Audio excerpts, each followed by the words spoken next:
local में कहीं से delete. चलो.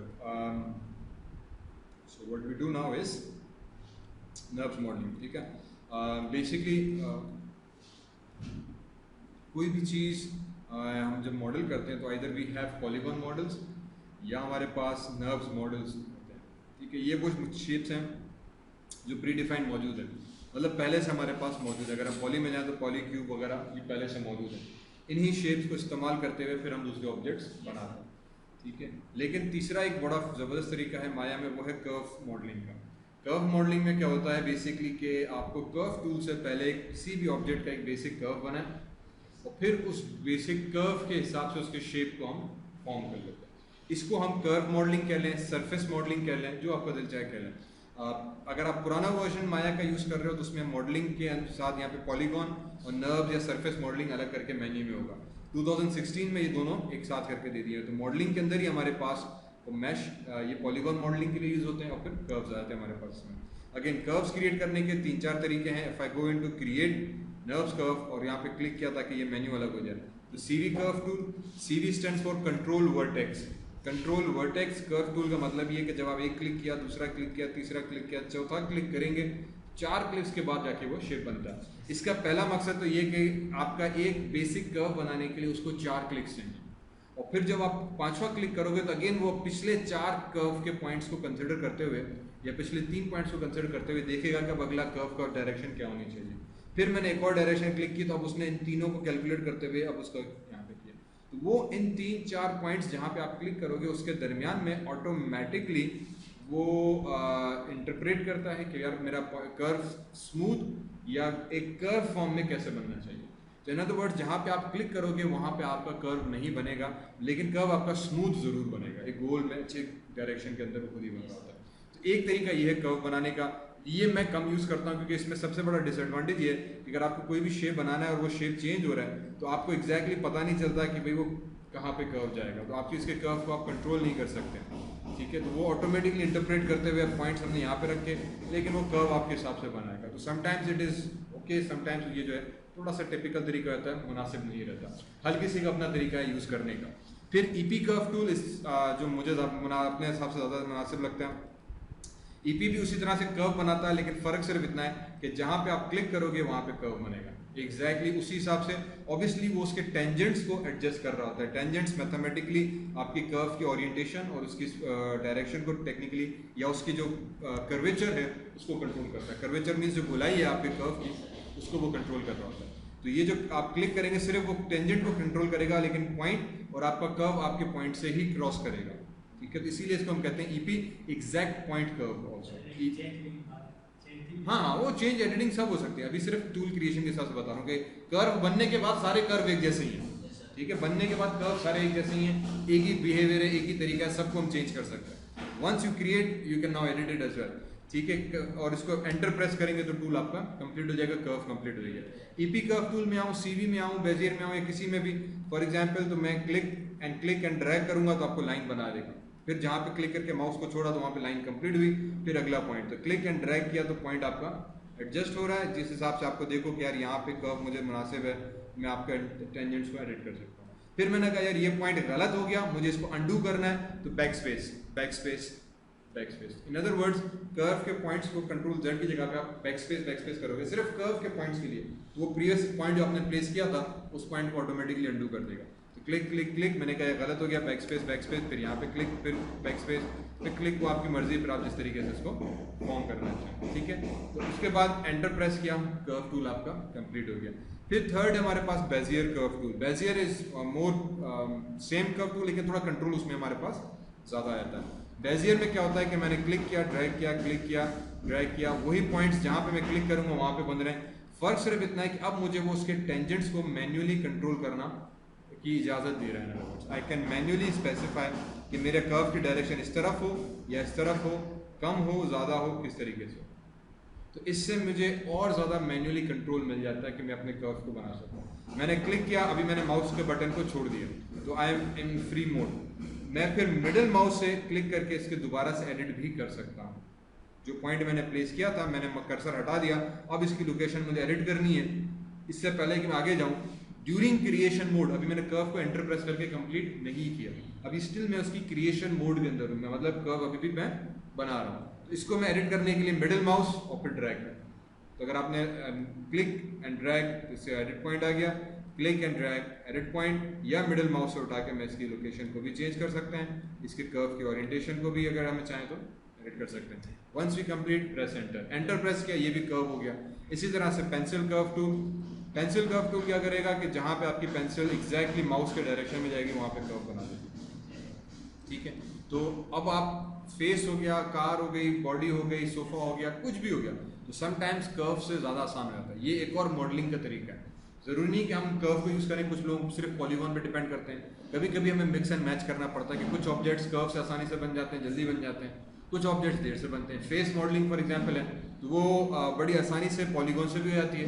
कुछ लोगों की आदत है कि वो बड़ी आसानी से कर्व के थ्रू बना लेते हैं, आइस का शेप कर्व के थ्रू पेंसिल की तरह बना दिया, ड्रॉ कर दिया, फिर उसी को एक्सट्रूड एंड बेवेल करते हुए कंटिन्यू कर देते हैं। तो दोनों तो तरीका हम देख रहे होते हैं। अब सिर्फ फ़र्क समटाइम्स एक चीज़ का हमें ये देखना पड़ता है कि अगर मैं तमाम कर्व्स को वापस डिलीट करूँ, डिलीट डिलीट डिलीट डिलीट, तो मैंने ईपी कर्व टूल उठाया, पहला curve, click click click click, EP curve tool बना, press enter, EP curve tool बनाया, इसको भी उसी तरीके से अगर सेम डायरेक्शन में मैं ले जाऊँ, backspace backspace backspace, press enter, EP बना।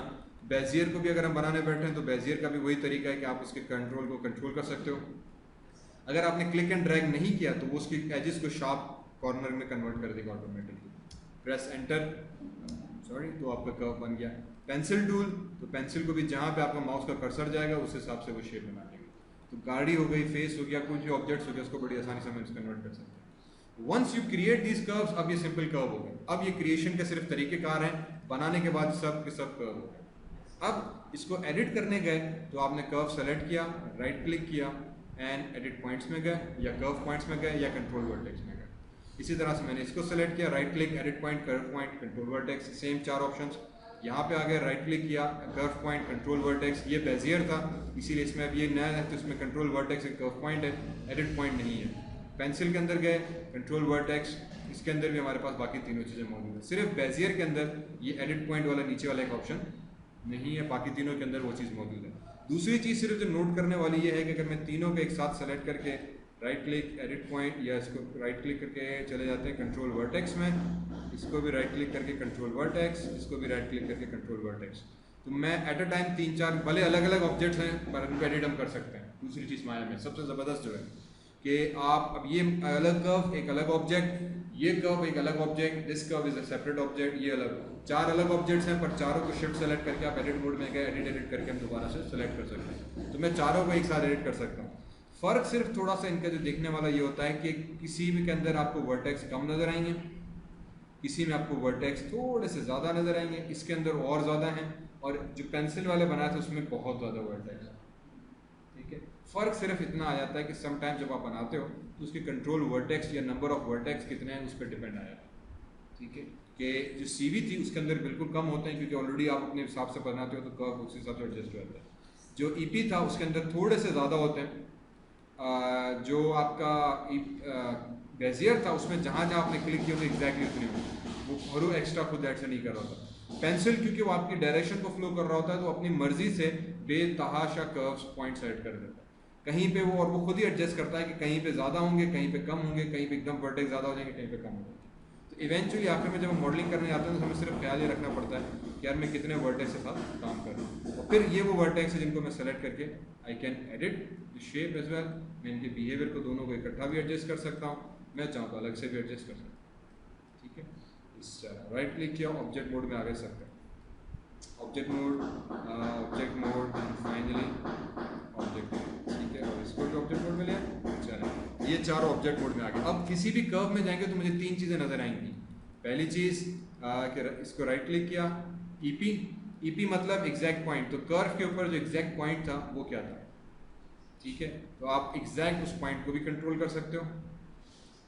राइट क्लिक किया, कंट्रोल वर्टेक्स जो सीवी कहलाती है, कंट्रोल वर्टेक्स वो कि ये वो वर्टेक्स है जो कि आपके शेप को कंट्रोल कर रही है, ये शेप के साथ अटैच नहीं होगी, इर्द गिर्द होगी उसके, पर आपके शेप को थोड़ा सा कंट्रोल कर रही है। और इसी तरीके से तीसरी जो चीज़ है वो कर्व पॉइंट्स हैं, जो कि फिर हम आगे चल के डिस्कस करेंगे कि भाई इन कर्व पॉइंट्स को ये बेसिकली एडिट नहीं हो सकते, यहाँ पे हम एक्स्ट्रा पॉइंट्स जहाँ पे ऐड करने होते हैं वहाँ पे हम सेलेक्ट करते हैं कि मुझे यहाँ पे एक और पॉइंट चाहिए, तो फिर हम राइट क्लिक करके कर्व पॉइंट में और यहाँ पे पॉइंट इंसर्ट कर लेते हैं। मैं उस टूल्स पे फिर बाद में आता हूँ। यही चीज़ आपको यहाँ पे मिलेगी, edit point, exact points, EP जो कहलाते हैं। ठीक है कि आपने ईपी सेलेक्ट किए, डब्ल्यू प्रेस किया, you can move it, right click करके कंट्रोल वर्टेक्स में गए तो ये वर्टेक्स आ गया आपके पास, जो कि कर्व के ऊपर नहीं हो तो इसके इर्द गिर्द के ऊपर। इसी तरीके से बेजियर पे बाद में आते हैं, इसके अंदर भी वही चीज़ है, कंट्रोल वर्टेक्स, इर्द गिर्द की वर्टेक्स कर्व के ऊपर नहीं होंगी, उसके अराउंड होंगी, जो कि शेप को कंट्रोल कर रही होंगी। राइट क्लिक किया, एडिट पॉइंट में गए या एग्जैक्ट पॉइंट में गए तो ये एग्जैक्टली एडिट शेप के ऊपर होंगे। तो तीनों कर्व बनाने के बाद एक जैसे हैं, पॉइंट्स की वैल्यू सेम है, आप बनाने के बाद उसको एडजस्ट कर सकते हो। सिर्फ बेजियर थोड़ा सा जो एक न्यू कर्व है हमारे पास, इसमें एक तो कंट्रोल वर्टेक्स हैं, वो भी वही पॉइंट रखते हैं। ठीक है, उसको भी आप एडिट उसी तरीके से कर सकते हो, पर आप इसके टेंजेंट्स को भी कंट्रोल कर सकते हो। तो इस वजह से बेजियर मोर पावरफुल हो जाता है कि आप इसके जो बिहेवियर है इसके टेंजेंट्स का, उसको भी आप कंट्रोल कर सकते हो। और करने का तरीक़ेकार वही है जो बाकी सब कहते हैं। सबको किया delete, sorry right click, object mode, इन सबको सेलेक्ट करके किया डिलीट, हो जाए भाई मेरे। ठीक है, और उसके बाद आ जाते हैं create, for example nerves curves tool, Bezier curve. तो अभी इससे पहले फॉर एग्जांपल मैं चला गया, एक मिनट, ये एक नुक्ता किधर आ गया, राइट क्लिक, अच्छा मैंने कर्व जब डिलीट किए थे तो एक्चुअली मैं उसके अभी भी पॉइंट्स के मोड के अंदर था, तो उसके पॉइंट्स उसने डिलीट कर दिए, तो कुछ पॉइंट्स रह गए हैं जो कि अभी सेलेक्ट नहीं हो रहे हमारे पास। आई गेस इसको एक काम ये करो, if you go into window outliner, तो ये हमें बता रहा है कि यार ये रहा बेजियर कर्व जो मौजूद है, और इसको बराए करम आप डिलीट कर दो। ठीक है, आउटलाइनर मैंने पहले भी डिस्कस किया हुआ है, विंडो आउटलाइनर। आउटलाइनर जैसे बुक की एक आउटलाइन होती है, इसी तरह से ये विंडो है जो आपको बताते हैं कि इस वक्त आपके सीन के अंदर कितने ऑब्जेक्ट्स मौजूद हैं। तो वो सारे ऑब्जेक्ट्स की एक लिस्ट आ जाती है। समटाइम्स अगर कोई ऑब्जेक्ट यहाँ पे सेलेक्ट नहीं हो रहा, हम यहाँ से सेलेक्ट कर सकते हैं। बहरहाल ये था थोड़ा इंट्रोडक्शन कर्व्स का। अब आ जाते हैं using curves how can we create objects. तो क्रिएट नर्व्स कर्व के अंदर गए, फॉर एग्जांपल मैंने ईपी कर्व टूल उठाया।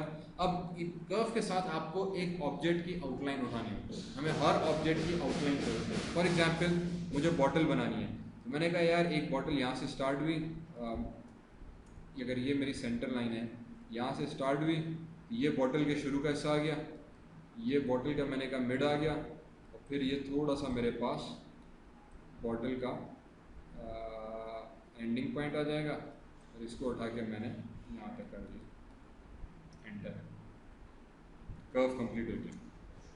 ठीक है, अब सिर्फ एक चीज़ नोट करने वाली ये थी कि मैंने इसको सेंटर ऑफ ओरिजिन पे बनाया।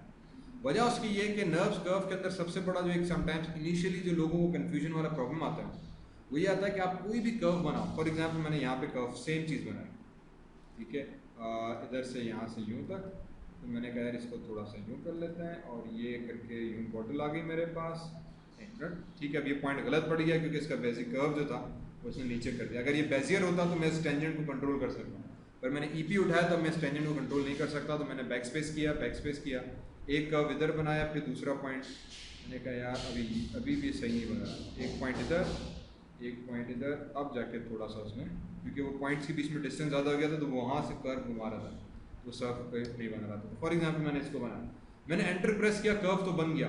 जो पॉइंट नोट करने वाली यहाँ पे ये है कि इसका जो मूव टूल अगर डब्ल्यू प्रेस करो तो एक्सिस आपके ओरिजिन पर आ रहा है, XYZ यहाँ पर आ रहा है। If I go into perspective, तो पर्सपेक्टिव में भी आपको नजर आएगा कि कर्व आपने यहीं का यहीं बनाया है, बट इसका जो एक्सिस है वो यहाँ पर है।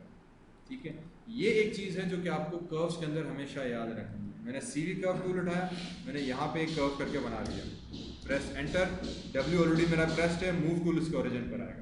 इसी तरह से मैं कोई भी टूल सेलेक्ट करूँ, ठीक है, मैं कोई भी कर्व बनाऊँ, तो जब कर्व आपका बन जाएगा, once that curve is created, you press enter, उसका जो एक्सिस है, पिवट पॉइंट है, वो बाय डिफॉल्ट 0 0 पर।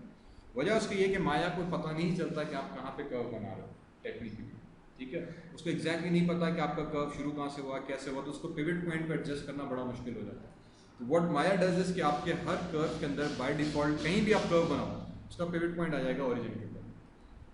टेक्निकली कोई बिग इशू नहीं है।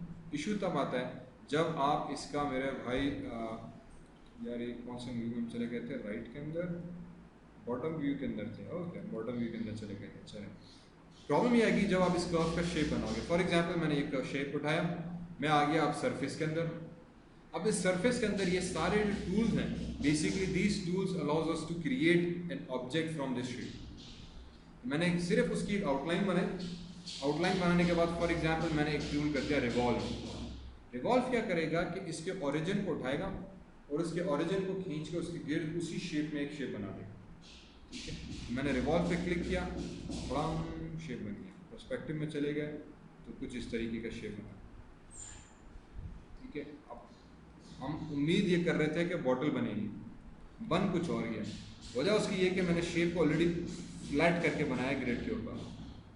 ठीक है, तो वो ज़मीन पे लेटा हुआ शेप है, तो उसको रिवॉल्व उसी ने ज़मीन पे लेटा के ही किया। एक्चुअली मुझे करना ये है कि अब मैं अगर सिर्फ मैं कर्व को सेलेक्ट करूं और रोटेट करूं तो मेरा ऑब्जेक्ट ऑटोमेटिकली शेप में आएगा। ठीक है, फिर मैं भले इसको रोटेट नीचे करूं तो कुछ इस तरीके का गुलदान बन गया, इसको रोटेट में यूं करूं तो देखो कुछ इस तरीके का चीज़ बन गई। ठीक है, तो आप इसको रोटेट करो या ये तो कुछ और ही बनता जा रहा है। एक मिनट, कंट्रोल जेड।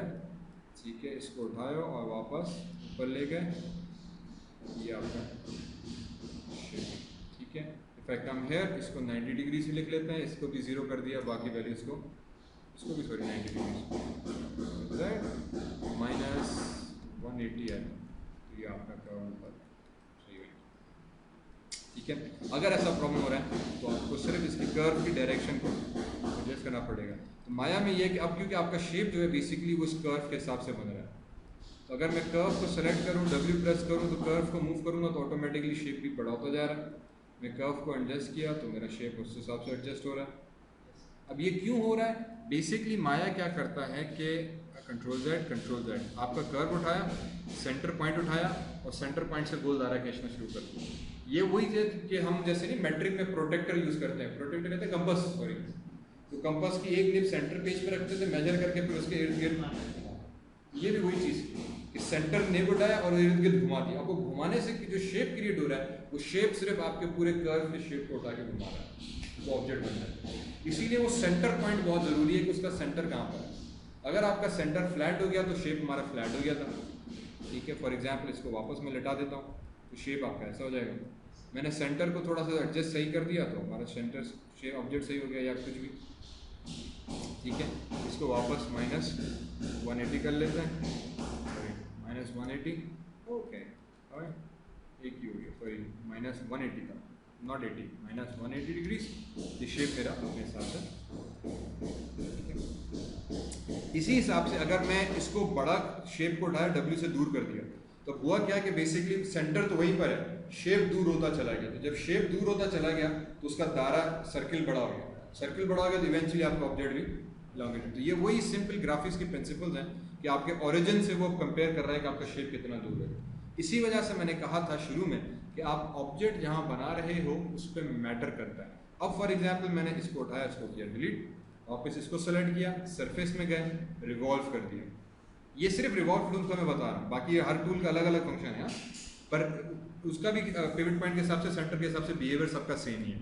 तो रिवॉल्व उठाया तो अब उसने इसके हिसाब से रिवॉल्व इतना बड़ा कर दिया। इस ऑब्जेक्ट को मैंने फिर आने का यार ये तो इधर आ गया, इसका सिंपल कर्व सेलेक्ट करते हैं।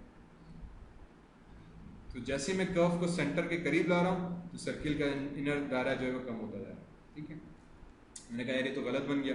फिर वही बात, रोटेट पे गए, इसको भी उठा के मैंने रोटेट करा दिया तो शेप मेरा सही हो गया। ठीक है, अब इसको मैंने कर दिया माइनस 90 डिग्रीज। तो ये फॉर एग्जांपल बड़ी देगची हो गई, ये इस तरह की हांडी हो गई, सोफ़ा हो गया, टेबल हो गया, कुछ भी बनाना।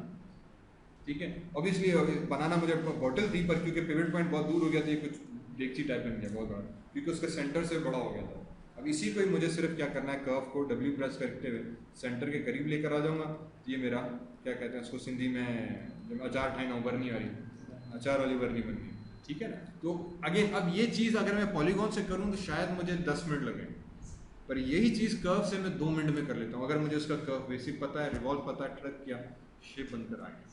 तो समटाइम्स रिवॉल्व इसी तरीके से हमारे पास बड़ा आसान हो जाता है, या नर्व्स के साथ आसान हो जाता है। तो अगर मैं वापस आ जाऊँ फॉर एग्जांपल हमारे फ्रंट व्यू के अंदर, मैं वापस गया क्रिएट, CV कर्व टूल, और मैंने कह दिया कि let me create an Bezier curve tool, ठीक है। या चलो पहले मैं EP को यूज़ करता हूँ क्योंकि अक्सर मुझे आदत उसी से ही है, तो मेरा हाथ उस पर ज़्यादा सवार है, ठीक है। मैंने कहा यार ओके मुझे एक गिलास बनाना है, यहाँ से यहाँ तक गिलास आया, उसको थोड़ा सा यूँ किया और फिर उसको नीचे तक ले गए, और यहाँ से फिर थोड़ा सा इसके पॉइंट्स मैंने यहाँ तक छोड़ दिया, प्रेस एंटर। ये तो गिलास के नीचे का एरिया, अगर आप चाहो तो कंटिन्यू भी कर दो, चाहे तो यहीं पे छोड़ दो। तो ये ऊपर के गिलास का सीधा सीधा एक फ्रेम आ गया। अब इसको भी वही मैं पर्सपेक्टिव में आ गया, तो पिवट पॉइंट इसका यहाँ पे चला गया। मैं गया सरफेस, रिवॉल्व मारा तो उतना बड़ा उसने रिवॉल्व कर दिया। अब या तो मैं इसको करेक्ट करूँ कि इसको कर्व इधर, इसके कर्व को सेलेक्ट किया, कर्व को सेंटर के करीब ले आया तो ऑलरेडी जग पड़ा है, ठीक है। या फिर दूसरा तरीका ये है कि मैं सरफेस को सेलेक्ट करूं, डिलीट मारा, इस कर्व को सेलेक्ट किया, मॉडिफाई सेंटर पिवट, ठीक है, पिवट पॉइंट को इसके सेंटर पे ले, एज सिंपल एज दैट। तो इससे अब क्या होगा कि अब पिवट पॉइंट क्योंकि ऑब्जेक्ट के सेंटर पे आ गया, अब जब आप रिवॉल्व मारोगे तो उसको उसी के रिवॉल्व के करीब करेगा, ठीक है। अब मैंने यहाँ से सरफेस डिसेलेक्ट की, कर्व सेलेक्ट किया, अब उसके शेप को थोड़ा सा मैं चाहूँ यहीं पे एडजस्ट कर लिया, तो मेरे पास वो पानी पीने का गिलास बन गया, ठीक है, बड़ी आसानी से। अब यही चीज़ अगर मैं आपको बोलूँ कि पॉलीगॉन से बनाओ, थोड़ा सा टाइम लग जाता है कि समटाइम्स अब मैं समझ में नहीं आता कि सिलेंडर से बनाए, फिर फेसेस अंदर के नीचे स्क्वायर करने पड़ेंगे, फिर नीचे आके फिर तो एक्सट्रूड पुल पुश डेंस से भी बन सकता है बड़ी आसानी से मेरे पास है। इसी तरीके से फॉर एग्जांपल मैं वापस राइट व्यू के अंदर गया, फ्रंट व्यू पे चले जाते हैं, और फिर मैंने आ गया select create EP curve tool. अब की बार मैं बेजियर कर्व उठाता हूँ, ठीक है। बेजियर कर्व से भी फॉर एग्जांपल मैंने जूम इन किया, मैंने कहा कि यार ये पॉइंट जो था इसको ये बैक स्पेस, एक पॉइंट मैंने इधर रखा, दूसरा पॉइंट इधर रखा, तीसरा पॉइंट, चौथा पॉइंट, पांचवा पॉइंट, छठा पॉइंट,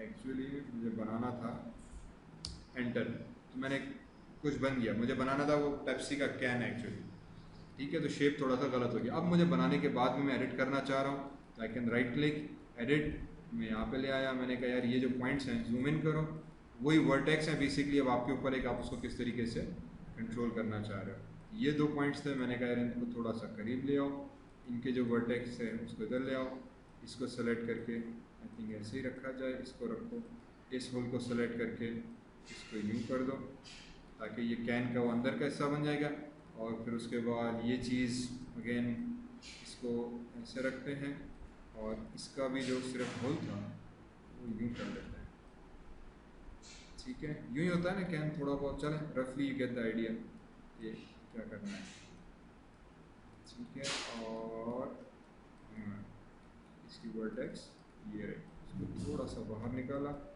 इसको भी थोड़ा सा बाहर निकाला, इसके होल को एडजस्ट किया ताकि ये जो कर्व है वो ऑलमोस्ट हमारे पास सीधा आ जाए, और नीचे से चेक करो कि आपका जो कर्व है वो सिर्फ सीधा बन रहा है, ठीक है। मैं भी इसको थोड़ा सा मैं और ऊपर ले आऊँ, इस पॉइंट को भी सेलेक्ट किया मैंने, राइट क्लिक ऑब्जेक्ट मूव, तो मेरा कर्व सही हो गया, ठीक। मैंने कहा परफेक्ट, W प्रेस किया, मूव टूल यहाँ पे नज़र नहीं आ रहा क्योंकि मूव बाय डिफ़ॉल्ट सेंटर पे होगा।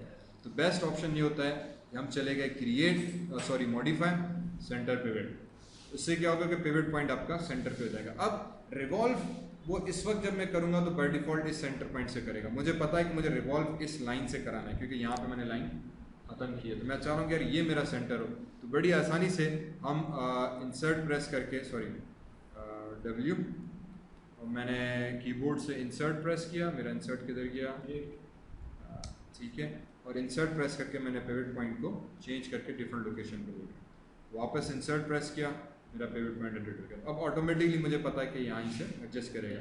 अगर ये पॉइंट सेंटर पर है तो मुझे ऑलरेडी नज़र आ रहा है कि यार ये एज थोड़ी सी बाहर आ गई है, मैं फिर वापस चला गया हमारे कर्व पॉइंट के अंदर, कंट्रोल वर्टेक्स, और इसको भी मैं थोड़ा सा पीछे लेकर आ गया ताकि ये जो शेप है मेरा वो ख़राब ना हो, ठीक है। और इसके भी जो टेंजेंट है उसको ऊपर कर दिया, नीचे जूम इन, सीधे से ये लाइन के नीचे जा रहा है, तो मतलब ये जो वर्टेक्स है मेरी इसको मुझे ऊपर लाना पड़ेगा वगैरह वगैरह, ठीक है। और अगर आप थोड़ा सा और जूम करो तो ये भी टेंजेंट देखो थोड़ा सा टेढ़ा जा रहा है, इस टेंजेंट को पकड़ के सिर्फ मैंने नीचे कर दिया, ये लाइन आपकी सीधी हो गई। बेजियर इसीलिए बड़ा ज़बरदस्त है कि आपको बड़ा अच्छा कंट्रोल देता है, और बेजियर का एक और बड़ा ज़बरदस्त फ़ायदा जो कि मैं अभी एक और एग्जांपल में बताता हूँ। और फिलहाल फॉर एग्जांपल मैंने एक कर्व बनाया, राइट क्लिक किया, डिस्प्ले में गए, पर्सपेक्टिव, और होपफुली पिवट पॉइंट मेरा करेक्ट होना चाहिए, सरफेस रिवॉल्व पे क्लिक किया तो मेरे पास एक कैन बनकर आ गया, ठीक है।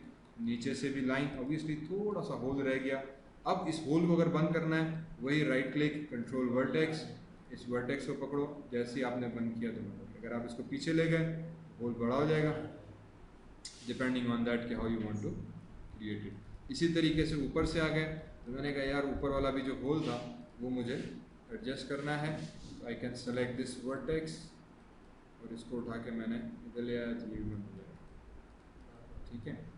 ये हमारे पास अगेन, अब इस तरीके से बहुत सारे डिफरेंट टिपिकल ऑब्जेक्ट्स हम बड़ी आसानी से बना सकते हैं जिनकी शेप जो है वो डिफरेंट तरीके से वेरी करता है।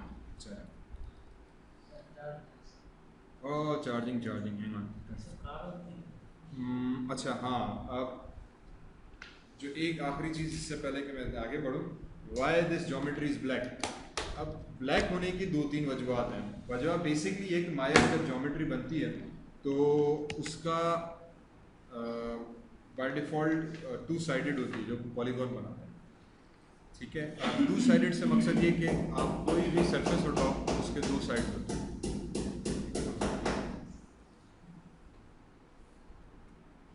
कोई भी सरफेस उठाओ तो उसके दो साइड होते हैं।